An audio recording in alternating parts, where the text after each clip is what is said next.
অনেক সাংবাদিক আছে যে ভুয়া নিউজ ছড়ায়। আমরা চাই যে দেশের খবর দেখতাম। ফেসবুক তো আমরাও চালাই। অনেক সময় দেখা যায় ভুয়া নিউজ দেয়, এগুলো ভাইরাল করা হয়। কিন্তু ভালো একটা নিউজ দিলে তো এটা দেখতেও ভালো লাগে, শুনতেও ভালো লাগে। আর ভালো নিউজ আমরা প্রত্যাশা করি যে সাংবাদিকরা আমরা ভালো কিছু শোনাক।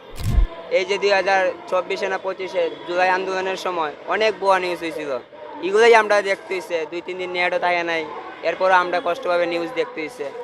তাই কে ভালো কিছু আশা করে মানুষে, কিন্তু ওরা তো এগুলা করে না, ওরা করে অন্য কিছু।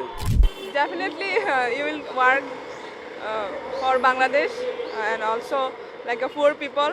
There's and also Islam. They are too much helpless in our country. You have to work with them and you have to portray their culture and describe too much elaborately. আমি চাই সত্যনিষ্ঠ এবং বাস্তব যে সমস্যাটা সেটা আমাদের নিউজ পোর্টালের মাধ্যমে, সংবাদ মাধ্যমের মাধ্যমে যাতে মানুষের দোরগোড়ায় পৌঁছায়, সঠিক নিউজটা যেন মানুষ পায়, সেটাই আমি মিরর নিউজের মাধ্যমে আমি আশা করছি।